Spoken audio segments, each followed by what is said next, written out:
Alikuwa mmoja kati ya wanawake wa kwanza kuingia bungeni. Aliwahi kuwa rafiki mkubwa wa Mwalimu Nyerere, akafungwa jela kwa uhaini. Hakuwahi kuwa na elimu ya darasani, lakini wakoloni walimtambua.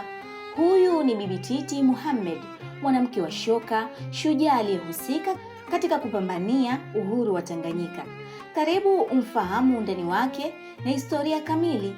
Mimi ni Aisha Chaz. Historia ya Tanzania haiwezi kuandikwa bila wino mzito kumtaja mwanamke aliyekuwa na sauti ya radi, moyo wa simba na ushawishi uliotikisa misingi ya utawala wa kikoloni. Huyu si mwingine bali ni Bibi Titi Mohamed. Alikuwa mwanamke wa kwanza shupavu kuingia kwenye siasa za harakati wakati ambapo mfumo dume na ukoloni vilikuwa vimepiga mizizi.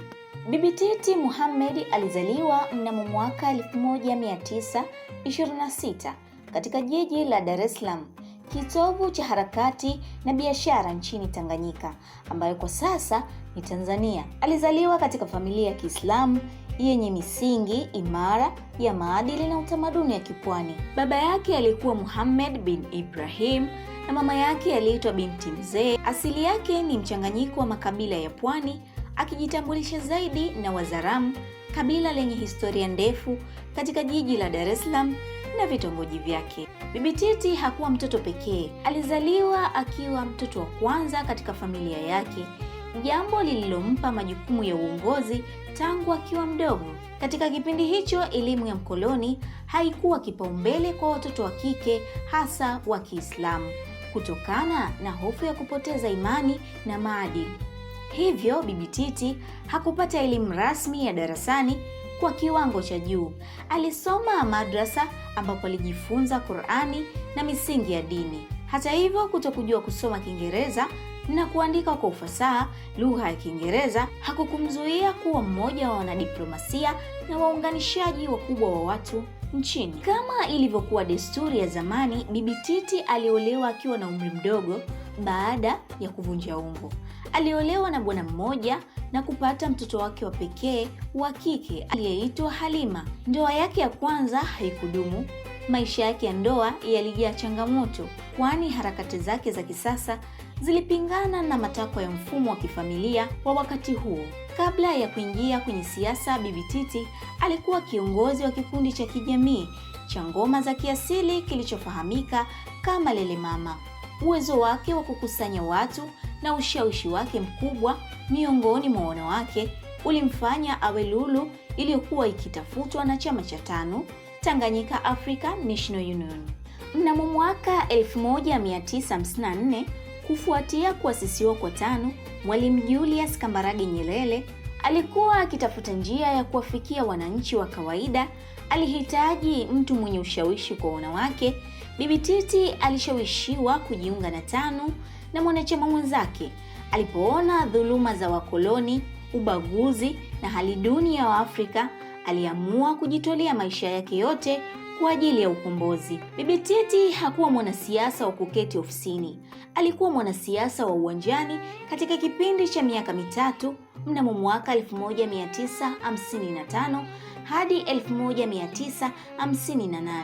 Aliweza kuandikisha zaidi ya wanawake 6,000 kuwa wanachama wa TANU. Mwanamke huyo shupavu alizunguka nchi nzima, kuanzia vijiji vya ndani hadi miji mikubwa, akihubiri umuhimu wa umoja.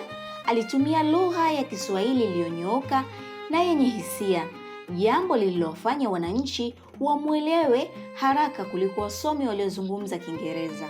Aliweza kukabiliana na wakoloni, hivyo hakuwahi kumwogopa gavana wala askari wa kikoloni. Alipokuwa akihutubia, alizungumza kwa ukali dhidi ya kodi za nyonyaji na sheria kandamizi. Ujasiri wake ulimfanya awe tishio kwa serikali ya Waingereza, ambao walijaribu mbinu mbalimbali za kumdhoofisha, lakini walishindwa.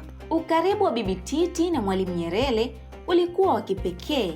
Nyerere alimheshimu kama mama na mshauri mkuu wa masuala ya kijamii. Nyerere alikuwa akisema kuwa bila Bibi Titi na wanawake wa Tanganyika, uhuru ungechelewa sana au kusingekuwa na TANU imara. Alikuwa ni mmoja wa watu wachache walioweza kumwambia Nyerere ukweli bila uoga. Walifanya kazi bega kwa bega, Nyerere akishughulika na diplomasia na mipango ya serikali, huku Bibi Titi akihakikisha miguu ya wanachama ambao ni wananchi iko imara. Tanganyika ilipopata uhuru tarehe 9 Disemba mwaka 1961, Bibi Titi alikuwa miongoni mwa mashujaa walioingia kwenye vitabu vya kihistoria. Alipewa nafasi mbalimbali za uongozi kutokana na mchango wake, ikiwemo kuwa mwenyekiti wa Umoja wa Wanawake wa Tanganyika UWT ulioanza mwaka 1962. Vilevile alikuwa miongoni mwa wanawake wa kwanza kuwa bungeni pamoja na kuhudumu katika Wizara ya Maendeleo ya Jamii. Hata hivyo, safari ya Bibi Titi ilichukua mkondo wa huzuni mnamo mwishoni mwa miaka ya 1960, kwani baada ya azimio la Arusha mwaka 1967, Bibi Titi alianza kutofautiana na baadhi ya sera za Nyerere, hasa zile zilizogusa haki za kumiliki mali na mwelekeo wa ujamaa. Mnamo mwaka 1969, Bibi Titi Mohamed alikamatwa na kushtakiwa kwa kosa la uhaini. Alituhumiwa kushiriki katika njama za kutaka kupindua serikali ya Mwalimu Nyerere. Katika kesi ya kwanza ya uhaini nchini Tanzania, Bibi Titi alipatikana na hatia na kuhukumiwa kifungo cha maisha jela. Hili lilikuwa pigo kubwa kuwahi kutokea kwa mwanamke aliyepigania uhuru. Sasa alikuwa mfungwa wa serikali ile ile aliyoisaidia kuingia madarakani. Jina lake lilianza kufutwa kwenye vitabu vya kihistoria na mchango wake ulianza kusahaulika. Baada ya kukaa gerezani kwa miaka miwili, mnamo mwaka 1972, Mwalimu Nyerere alitumia mamlaka yake ya urais kutoa msamaha na Bibi Titi aliachiwa huru. Msamaha huo wa rais ulitolewa kufuatia shinikizo la ndani na kutambua mchango wake wa kihistoria. Alipotoka jela, Bibi Titi alirudi kuishi maisha ya upweke na kusahaulika. Alijitenga na siasa na kuishi maisha ya kawaida huko Dar es Salaam.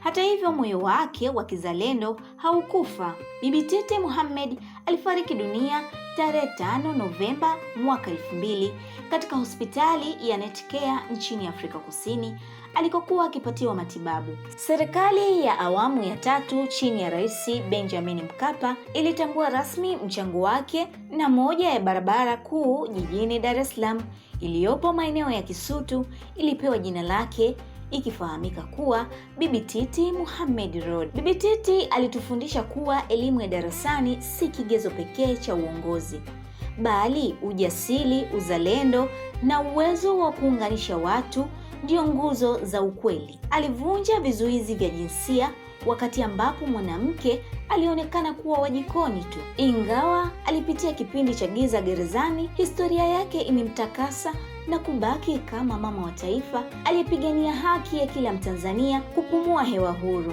Leo hii tunasoma historia yake na ni lazima tuiandike kwa herufi kubwa za dhahabu kuwa Bibi Titi Mohamed, shujaa wa kweli wa Afrika. Aisha Charles, Tifu TV.